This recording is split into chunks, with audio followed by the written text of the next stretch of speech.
Welcome to MSB classes. आज हमारा measurement का तीसरा लेक्चर है। इसमें हम पढ़ेंगे क्लासिफिकेशन ऑफ इंस्ट्रूमेंट्स। चलो तब स्टार्ट करते हैं। तो सबसे पहले देखेंगे मेजरिंग इंस्ट्रूमेंट। मेजरिंग इंस्ट्रूमेंट क्या होते हैं? तो ऐसी डिवाइस जिसका यूज अपन किसी भी क्वांटिटी के मेजरमेंट के लिए करते हैं उसको मेजरिंग इंस्ट्रूमेंट कहते हैं। तो मेजरिंग इंस्ट्रूमेंट से हम इनकी क्लासिफिकेशन करेंगे। तो प्रोबेबली ये दो टाइप के होते हैं। फर्स्ट है मैकेनिकल और एक मान सकते हैं इलेक्ट्रिकल। जो मैकेनिकल इंस्ट्रूमेंट्स होते हैं ये मैकेनिकल प्रिंसिपल वर्क करते हैं, जैसे कि प्रेशर, टेम्परेचर हो गया, फोर्स हो गया। इस टाइप जो मैकेनिकल प्रिंसिपल पर वर्क करेंगे उनको मैकेनिकल इंस्ट्रूमेंट बोलेंगे। और जो इलेक्ट्रिकल इंस्ट्रूमेंट्स होंगे वो इलेक्ट्रिकल प्रिंसिपल पर वर्क करेंगे, जैसे करेंट, वोल्टेज, फ्लक्स।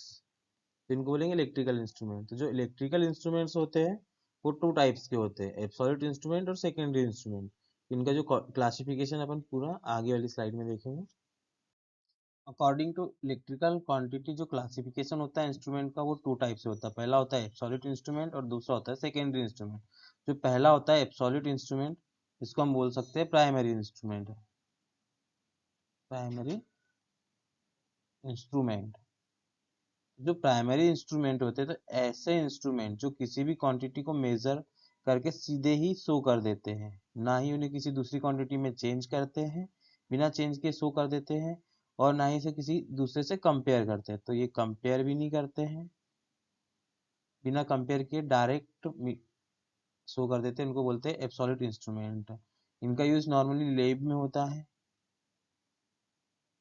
और इनका एग्जाम्पल देखें तो इसमें हो जाता है टेंजेंट, गैल्वेनोमीटर। जो सेकेंड टाइप होता है वो सेकेंडरी इंस्ट्रूमेंट। ऐसे इंस्ट्रूमेंट जो किसी भी क्वांटिटी को मेजर करने के लिए या मेजरमेंट के बाद उसको किसी दूसरी क्वांटिटी में चेंज कर देते हैं और उसको इंडिकेट करते हैं। मीटर पे इंडिकेट करते हैं, जो कि स्केल पे इंडिकेट करते हैं। और जो स्केल होती है उसको किसी भी एब्सोल्यूट इंस्ट्रूमेंट से कैलिब्रेटेड होती है। वो जब नॉर्मल यूज करते हैं वो सारे इंस्ट्रूमेंट जो होते हैं वो सारे सेकेंडरी इंस्ट्रूमेंट्स होते हैं। तो ये दो टाइप्स हो गए, एब्सोल्यूट इंस्ट्रूमेंट और सेकेंडरी इंस्ट्रूमेंट का। जो सेकेंडरी इंस्ट्रूमेंट होते हैं वो चार टाइप के होते हैं। फर्स्ट होता है इंडिकेटिंग, दूसरा होता है रिकॉर्डिंग और इंटीग्रेटिंग और नल डिफ्लेक्शन इंस्ट्रूमेंट। ये नेचर ऑफ ऑपरेशन के हिसाब से हम क्लासिफिकेशन कर रहे हैं इनका इंस्ट्रूमेंट का। तो जो इंडिकेटिंग इंस्ट्रूमेंट होते हैं ऐसे इंस्ट्रूमेंट जो किसी भी क्वांटिटी को मेजर करेंगे और एक पॉइंटर से इंडिकेट कर देंगे उसको बोलते हैं इंडिकेटिंग इंस्ट्रूमेंट। जैसे हो गया 1 2 3 4, एक कैलिब्रेटेड स्केल है 1 2 3 4। जैसे मान लो फॉर एग्जांपल अपने को किसी करंट को मेजर करना हो, आई करंट, इसकी वैल्यू यदि 3 है, जब इसको हम मेजरमेंट करेंगे इसका अपन, तो जो पॉइंटर होगा वो हमें 3 पे आके इंडिकेट कर देगा जब हम इनसे मेजर करेंगे। तो इस टाइप के जो भी इंस्ट्रूमेंट होते हैं उनको बोलते हैं इंडिकेटिंग इंस्ट्रूमेंट। जो नॉर्मली इंडिकेटिंग इंस्ट्रूमेंट होते हैं वो volt meter, ammeter, flux meter, ये टाइप्स हो जाते हैं इंडिकेटिंग इंस्ट्रूमेंट का। अब इसके बाद हम सेकेंड वाला देखेंगे, रिकॉर्डिंग इंस्ट्रूमेंट। रिकॉर्डिंग इंस्ट्रूमेंट ऐसे इंस्ट्रूमेंट जो मेजरिंग क्वांटिटी को मेजर करके एक पर्टिकुलर टाइम पीरियड के लिए रिकॉर्ड करें, तो ऐसे इंस्ट्रूमेंट को बोलते हैं रिकॉर्डिंग इंस्ट्रूमेंट। जिसका मूविंग पार्ट होता है वो एक पेन से अटैच्ड होता है, और जो भी मेजरिंग क्वांटिटी है वो एक पर्टिकुलर टाइम पीरियड के लिए हमें रिकॉर्ड फॉर्म में प्रोवाइड होती है, जैसे ईसीजी हो गया। इसके बाद जो होता है वो होता है इंटीग्रेटिंग इंस्ट्रूमेंट। तो ऐसे इंस्ट्रूमेंट जो मेजरिंग क्वांटिटी को मेजर तो करे साथ साथ में उसे काउंट भी करें, तो इसको बोलते हैं इंटीग्रेटिंग इंस्ट्रूमेंट। जैसे एग्जांपल के लिए एनर्जी मीटर। जो एनर्जी मीटर है वो हमें ये भी शो करेगा कि कितने किलो वॉट की एनर्जी को कंज्यूम किया जा रहा है, साथ साथ में उसको एड भी करता जाएगा या मेजर भी करता जाएगा। तो इसको बोलते हैं इंटीग्रेटिंग इंस्ट्रूमेंट। इसके बाद जो होता है वो होता है नल डिफ्लेक्शन इंस्ट्रूमेंट। तो ऐसे इंस्ट्रूमेंट जो कि इंडिकेशन, जिसमें इंडिकेशन जो होता है वो थीटा से नहीं होता है, जो थीटा होता है वो होता है डिफ्लेक्टिंग एंगल। तो जिसका एग्जांपल होता है वोल्ट मीटर, बोलते हैं पोटेंशियोमीटर। ठीक है। और अकॉर्डिंग टू सप्लाई के हिसाब से जब हम इंस्ट्रूमेंट का क्लासिफिकेशन देखेंगे तो सप्लाई टू टाइप्स की होती है, एसी और डीसी। तो एसी इंस्ट्रूमेंट ऐसे इंस्ट्रूमेंट जो एसी को मेजर करें, मतलब अल्टरनेटिंग क्वांटिटी को मेजर करें, उसको बोलते हैं एसी इंस्ट्रूमेंट है। जैसे मूविंग आयरन इंस्ट्रूमेंट हो गया, इलेक्ट्रोडायनोमीटर, ये हो गए एसी इंस्ट्रूमेंट। डीसी इंस्ट्रूमेंट की बात करते हैं, इसका बहुत अच्छा एग्जांपल होता है permanent magnet moving coil instrument. इसका यूज हम सिर्फ डीसी मेजरमेंट करने के लिए। अकॉर्डिंग टू सप्लाई में होता है कि जो एसी का मेजरमेंट करे वो एसी इंस्ट्रूमेंट, जो डीसी का करे वो डीसी इंस्ट्रूमेंट। जो मेजरिंग इंस्ट्रूमेंट है उसको इफेक्ट के हिसाब से भी हम क्लासिफाई कर सकते हैं, जिसके टाइप्स क्या होते हैं। जिसमें जो पहला है वो है मूविंग कॉइल इंस्ट्रूमेंट।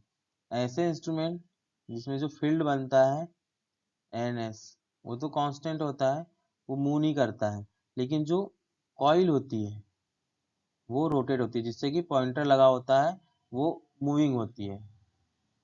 जैसे permanent magnet moving coil instrument, ये हो गया मूविंग कॉइल इंस्ट्रूमेंट। इसके साथ में एक और एग्जांपल ले सकते हैं इलेक्ट्रो डायनोमीटर टाइप। इसमें भी जो दो कॉइल्स होती है उसके बीच में मूविंग कॉइल होती है और वो रोटेट होती है, मूव होती है, डिफ्लेक्ट होती है। सेकेंड जो टाइप होता है वो क्या होता है, मूविंग आयरन इंस्ट्रूमेंट। ऐसा इंस्ट्रूमेंट जिसमें कि जो डिफ्लेक्टिंग पार्ट होता है वो कुछ आयरन का बना होगा, जो अट्रैक्शन या रिपल्सन के प्रिंसिपल पर वर्क करता है और वो मूव करता है, तो इसको बोलते हैं मूविंग आयरन इंस्ट्रूमेंट, जैसे कि एमआई। इसके बाद जो होता है इंडक्शन इंस्ट्रूमेंट। तो ऐसे इंस्ट्रूमेंट जो इंडक्शन के प्रिंसिपल पर वर्क करे तो उनको बोलते हैं इंडक्शन इंस्ट्रूमेंट, जैसे एनर्जी मीटर, ये इंडक्शन के प्रिंसिपल पर वर्क करता है। इलेक्ट्रोस्टैटिक इंस्ट्रूमेंट, ऐसे इंस्ट्रूमेंट जो कि फॉर एग्जांपल ये भी अट्रैक्शन और रिपल्शन टाइप का होता है। एक कैपेसिटर होता है, इसमें मान लो यहाँ प्लस प्लस चार्ज होता है, माइनस माइनस चार्ज आ जाएंगे, तो इसको अट्रैक्ट करेंगे, रिपल्शन करेगा। तो इससे अट्रैक्शन रिपल्शन से मेजरमेंट करते हैं। तो ये होते हैं इलेक्ट्रोस्टैटिक इंस्ट्रूमेंट्स। और उसके बाद होते हैं इलेक्ट्रोलाइट इंस्ट्रूमेंट, जो इलेक्ट्रोलाइट प्रिंसिपल पर वर्क करते हैं वो इलेक्ट्रोलाइट इंस्ट्रूमेंट। और फिर नेक्स्ट है हॉट वायर इंस्ट्रूमेंट। तो ऐसे इंस्ट्रूमेंट हॉट वायर इंस्ट्रूमेंट, तो हॉट वायर इंस्ट्रूमेंट क्या होते हैं, किसी जैसे कि एक वायर है, ये वायर हो गया हॉट, जब इसमें हम करंट को फ्लो कराएंगे तो इसमें हीट होगा। ये हीट होने के कारण इसकी लेंथ और इसके डायमेंशन में जो चेंज होगा उससे हम कंपेयर करके जो मेजरमेंट करेंगे तो उसको बोलते हैं, ऐसे इंस्ट्रूमेंट को बोलते हैं हम हॉट वायर इंस्ट्रूमेंट। ठीक है। अकॉर्डिंग टू एप्लीकेशन यदि हम देखें तो इसको अपन बहुत सारे टाइप से क्लासिफाई कर सकते हैं। जैसे वोल्ट मीटर जिसमें वोल्टेज का मेजरमेंट कर सकते हैं, ओम मीटर जिसमें हम रेजिस्टेंस का मेजरमेंट करें, जैसे मल्टीमीटर, तो मल्टीमीटर में हम सारी क्वांटिटी को मेजर कर सकते हैं, जैसे resistance, voltage, current, AC DC. Watt meter जिससे हम पावर का मेजरमेंट करें, फ्लक्स मीटर जिससे फ्लक्स मेजरमेंट करें। ऐसे ही जो सारे इंस्ट्रूमेंट होते हैं वो अपनी एक एक क्वांटिटी को मेजरमेंट करते हैं। ये से अकॉर्डिंग टू एप्लीकेशन ये मेजरमेंट इंस्ट्रूमेंट के टाइप्स हो गए, इनको हम सभी को बारी बारी से पढ़ेंगे। तो आज के लेक्चर में इतना ही।